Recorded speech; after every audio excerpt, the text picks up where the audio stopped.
그러나 즐겁게 살고 싶다. 무라카미 하루키. 제1장 문학 안팎의 내 삶. 나에 관한 헛소문 사태.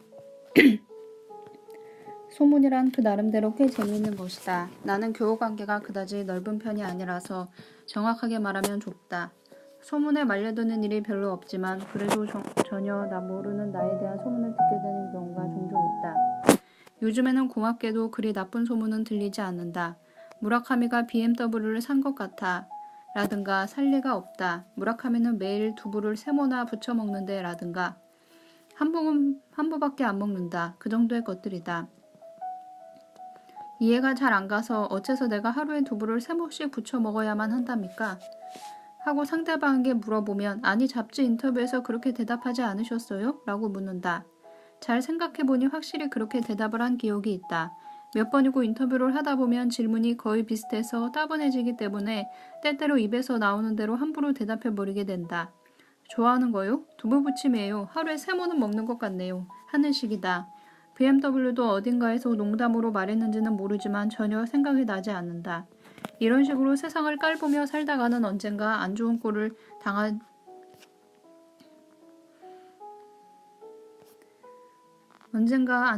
당하지 싶다. 하여튼 내 인터뷰 기사는 너무 믿지 말고 적당히 읽어주었으면 한다. 때때로 내가 다시 읽어봐도 아연 실색하는 일이 있을 정도니까. 하기야 연수입은 따위의 질문에 정직하게 대답하는 사람은 별로 없지 않을까? 그러나 그건 그렇다 손치고 해독이 없는 소문이란 즐겁다. 문단에도 여러 가지 소문이 있어서 가끔 편집자를 만나 사실은요 무라카미 씨 유전에 말이죠 하고 하나둘 문단의 소문을 들으면 그런가 그런 일도 있었나 하고 어느 정도 사회에 참여를 하는 듯한 기분이 든다. 그렇지만 그런 건 빙산의 일각과 같은 것으로 신주쿠 골든가에 어떤 얼음 기둥이 치솟았는지를 나로선 알 수가 없다. 펭귄북스에서 나온 루머라는 책이 있다. 미국에 퍼져있는 다양한 소문이 진짜인지 헛소문인지를 가려낸 퍽 재미있는 책인데 이것을 읽고 있으면 세상에는 실로 갖가지 소문이 있구나 하고 정말 감탄하게 된다.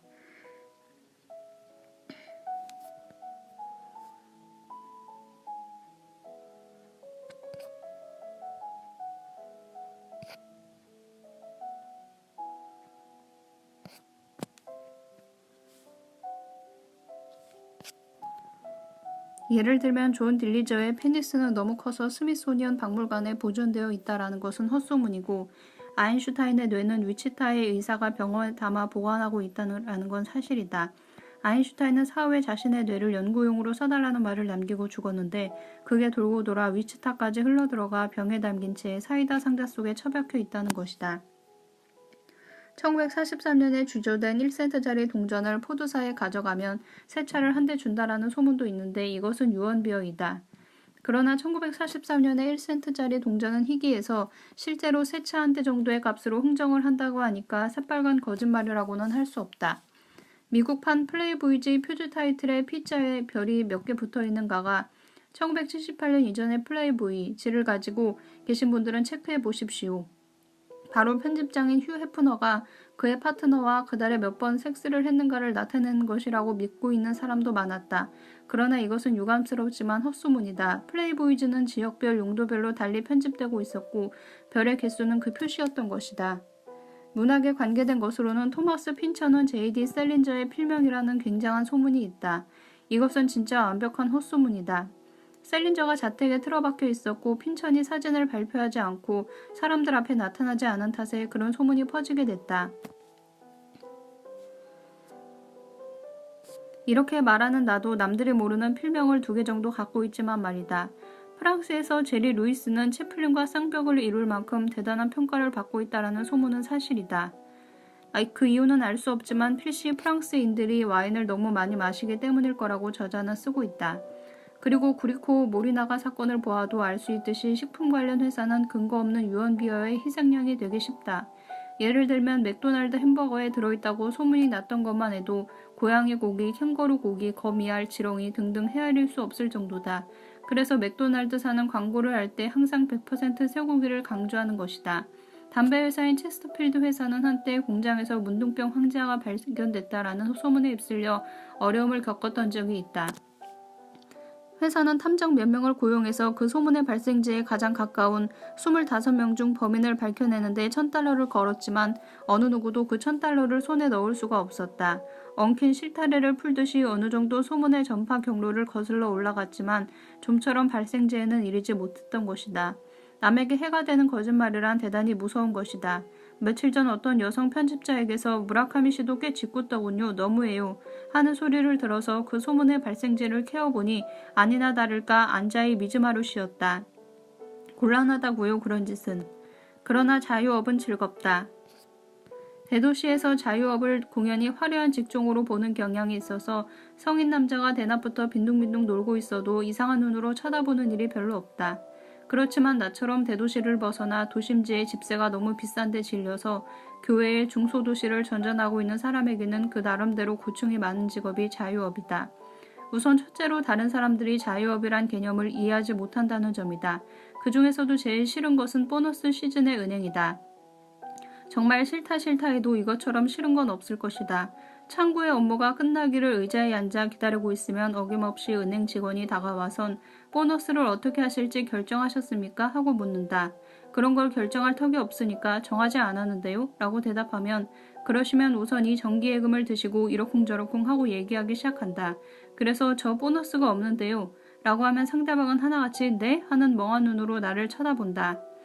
마치 비로 인해서 지금 당장이라도 무너져 내릴 것 같은 폐가를 바라보는 눈초리다. 그 선에서 그럼 실례하겠습니다 하고 물러나는 사람도 있다. 그러면 그것으로 별 상관이 없다. 그러나 반 정도는 물러나지 않는다. 대개 내가 은행에 가는 것은 아침 9시나 10시쯤으로 손님이 많지 않은 시간이라서 상대방 역시 한가한 것이다. 대체로 저 실례지만 어떤 일을 하고 계십니까? 하고 말을 걸어온다. 내가 자유업입니다. 하고 말하면 은행 직원은 여전히 잘 모르겠다는 표정을 짓는다. 목수십니까? 하고 묻는 사람도 있다. 그야 뭐 조깅 팬츠에 고무 샌들, 선글라스 차림으로 은행에 가는 나도 문제지만 그렇다고 해서 자유업은 목수라는 극단적인 발상을 할 것까진 없지 않은가. 그리고 애당초 목수가 자유업이란 말인가?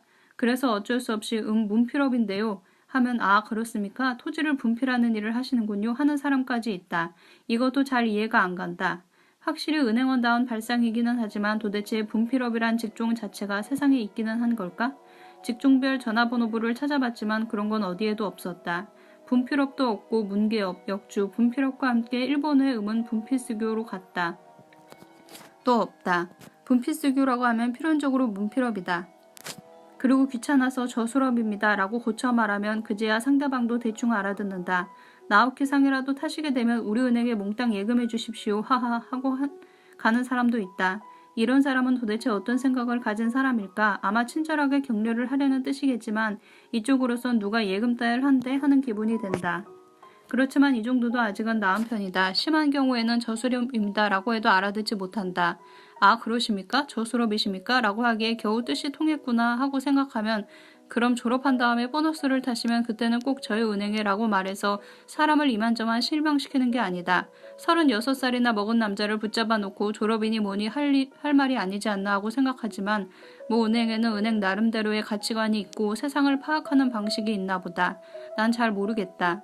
어쨌건 보너스 시즌이 되도록 은행 근처에 가지 않으려고 하고 있다. 기분이 좋았던 적이 한 번도 없었으니까. 그러나 같은 은행에 2, 3년이나 다니다 보면 얼굴이 익혀서 보너스 시즌이 되어도 저 작자는 별 볼 일 없으니까 하고 아무도 접근해 오지 않게 된다. 참고 견디면 복이 온다더니 반복이란 중요한 것이다. 내가 작년까지 3년 동안 다녔던 교화, 은행, 기타 나라시노 지점 사람이 내 소설을 읽고 독후감을 써서 사내 대회에서 상을 받았다고 한다. 한마디로 은행 안에도 다양한 사람들이 있는 것이다. 하기야 나는 이사광이기 때문에 자주 이사를 하는데 그때마다 각지 은행에서 저 실례지만 직업은 하고 하는 질문을 몇 번이고 되풀이하여 들어야 한다. 정말 이제 피곤한 노릇이다. 교회의 전원도시란 사실 셀러리맨의 소굴 같은 곳이다.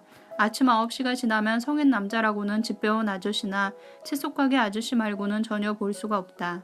이곳에는 아줌마들과 어린아이들밖에 남지 않는다.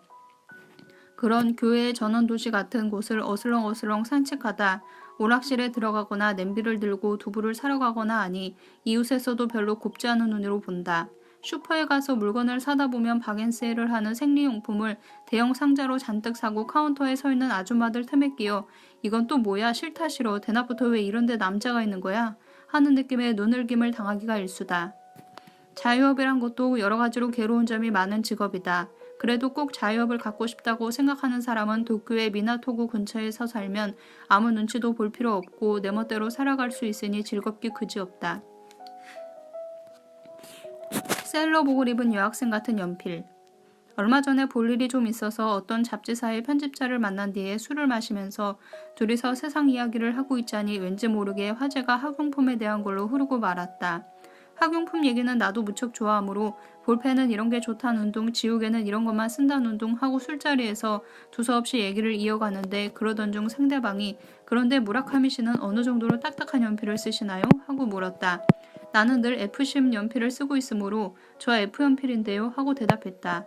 그러자 그 사람은 그러십니까? 그런데 F연필은 전 늘 그런 생각을 하는데요. 세일러복을 입은 여학생 같지 않습니까? 라고 물었다.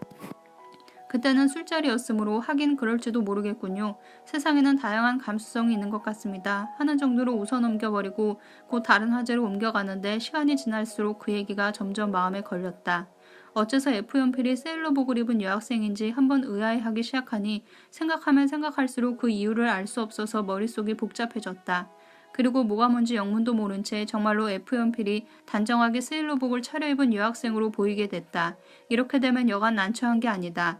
요즘에는 F연필을 손에 쥘 때마다 세일러복 차림의 여학생이 떠오른다. 물건에 일단 어떤 이미지가 정착되어 버리면 그 다음에는 거꾸로 그 이미지가 물건을 규정하게 되는 건지는 잘 모르겠지만 어쨌든 나로서는 성가시기 짝이 없는 현상이다. 이런 현상이 그대로 진행되면 연필을 손에 쥘 때마다 성욕이 자극을 받는다는 사태까지 이르게 될지도 모르고 그렇게 되면 직업상 연필을 써야 하는 일이 많은 나로서는 이만저만 곤란해지는 게 아니다. 차라리 F연필을 그만 쓰고 HB연필로 바꿔볼까 하는 생각도 했지만 딱하게도 이번에는 만약 F연필이 세일러복을 입은 여학생이라면 HB연필을 학생복을 입은 남자 고등학생이 아닐까 하는 생각을 하게 되었다. 그러자 그건 그것대로 또 왠지 모르게 기분이 나빴다. 나는 원래 세일러복이니 학생복이니 하는 걸 좋아하지 않는다. 세일러복 같은 건 멀리에서 보면 꽤 괜찮아 보이지만 가까이 다가가서 보면 무척 지저분하고 별로 볼품도 없다. 학생복의 더러움에 대해서는 굳이 얘기하지 않아도 될 것이다. 그래서 H연필은 어떨까 했지만 이건 또 어째 폴리스, 역주, 록밴드의 이름에 스팅하고 느낌이 비슷하다. 스팅에 대해서는 별달리 나쁜 감정을 품고 있지는 않지만 감정의 좋고 나쁨을 떠나서 연필이 스팅과 비슷하다는 건 어쩐지 굉장히 신경 쓰이는 일이다. 귓가에서 밤낮으로 폴리스의 음악이 울려 퍼지는 듯하다. EH 연필처럼 딱딱한 연필이나 B 연필처럼 무른 연필은 일하기에 적당치 않으므로 나로서는 결국 세일러복을 입은 여학생과 학생복을 입은 남학생과 폴리스의 스팅을 하는 세 가지의 가능성이랄까 선택의 여지밖에 남지 않는 것이다. 어쩌다가 고작 연필 따위에 관한 일로 이렇게까지 골치 아픈 상황에 빠져들게 되었는지를 나로선 잘 알 수 없지만 애초에 F연필은 세일러복을 입은 여학생 같지 않습니까? 라고 쓸데없는 말을 꺼낸 편집자의 잘못이다. 그 뒤로 이미지가 점점 잘못된 방향으로 부풀어버린 것이다. 그 때문에 나는 지금 이 원고를 수정하는데 연필이 아닌 볼펜을 사용할 수밖에 없는 지경에까지 이르고 말았다. 볼펜에 대해서는 아무것도 떠올리지 않으려고 무진장 애를 쓰고 있다. 볼펜은 그저 볼펜일 뿐이다. 그런데 연필이란 꽤 사랑스러운 필기도구다. 요즘에는 샤프 펜슬의 성능이 비약적으로 향상된 탓에 학용품 업계에서 연필이 차지하는 지위가 다소 저하된 건 부인할 수 없지만 그럼에도 불구하고 연필에는 사람의 적어도 나의 마음을 흔드는 구석이 있다. 단순하다면 참으로 단순한 제품이지만 연필을 물끄러미 들여다보고 있으면 거기에는 무수한 수수께끼와 지혜가 포함되어 있다는 것을 알 수 있다. 맨 처음 연필을 만든 사람은 꽤나 여러 가지로 힘들었을 게 분명하다. 나는 치즈를 넣은 치쿠와 역주, 으깬 생선살을 길쭉하게 빚어 대꼬챙이에 꽂아 구운 음식을 발명한 사람에 대해서 대단한 외경심을 품고 있는데 치즈를 넣은 치쿠아보다는 연필 만들기 쪽이 발상으로서도 기술로서도 훨씬 복잡할 것 같다. 나는 원고의 자잘한 수정에는 대개 연필을 사용한다. 샤프 펜슬도 편리해서 가끔 사용하지만 감촉과 쓰는 맛으로 따지자면 극히 평범한 연필 쪽이 일하기에는 딱 좋다. 아침에 한 다스 정도의 연필을 깎아서 온도록용 유리장에 꽂아두고 그것을 차례대로 써가는 것이다. 그러니까 얘기가 다시 원점으로 돌아가지만 연필이 세일러복을 입은 여학생의 모습으로 보이거나 하면 매우 곤혹스럽다. 다음에는 너를 써볼까? 깍 싫어요. 저리 가요. 혼자서 이런 생각을 하고 있노라면 일은 조금도 진척되지 않고 정말 나 자신이 바보스럽게 느껴진다. 신추샤의 스즈키 지카라씨 때문에 이런 곤욕을 치르게 됐는데 정작 본인은 술에 취해서 자기가 무슨 소리를 했는지조차 전혀 기억하지 못한다. 네? 제가 그런 말을 했습니까? 어째서 F연필이 여학생과 닮았죠? 라고 오히려 묻는다. 그런 걸 나한테 물어보면 어떻게 하라는 말인지 모르겠다.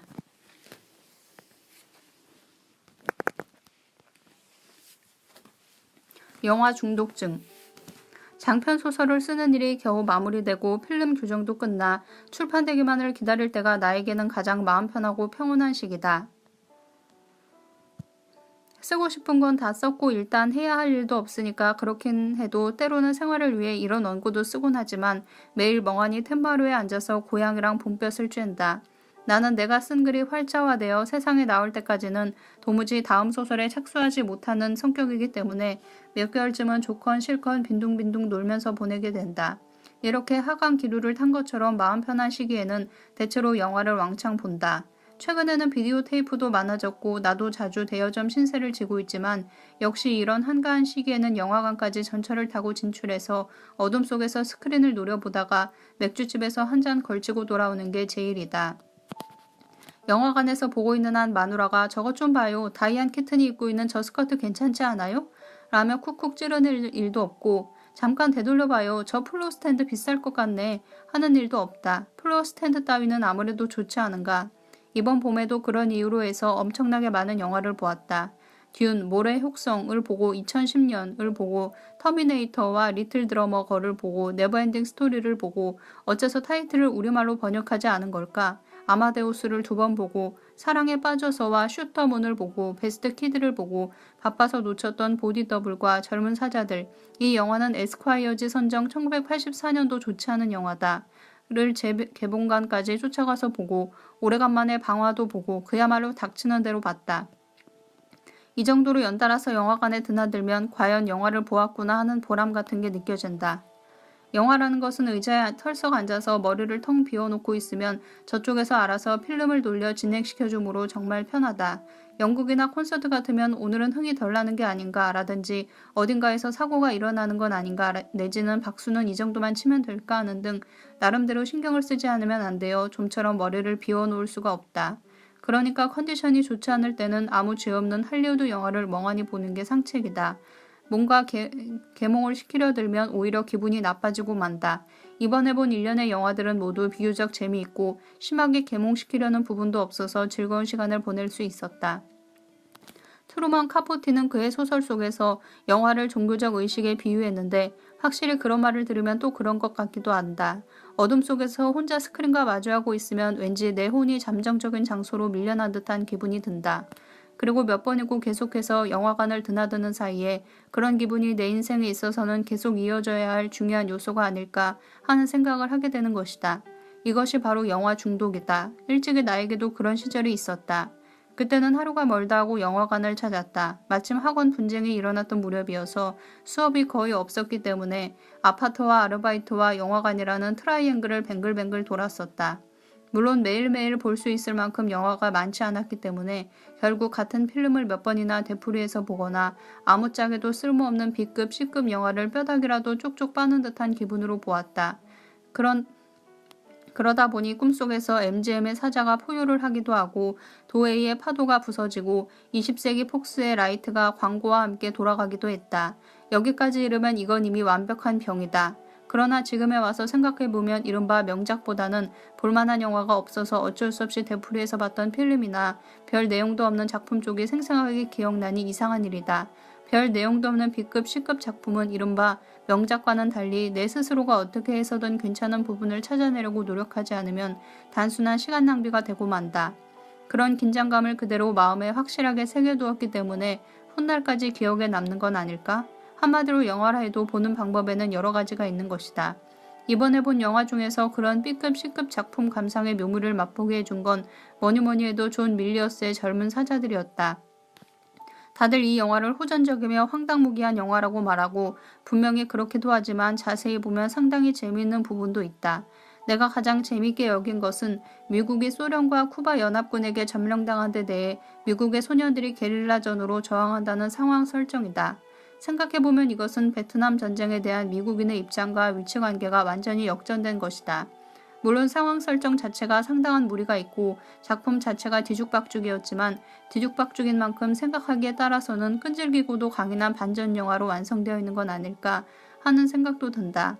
나는 이렇게 생각할 수도 있지 않을까 하는 타입의 영화를 퍽 좋아한다. 그 후 젊은 사자들의 비디오 테이프를 사서 다시 보았는데 역시 그다지 나쁘지 않았다.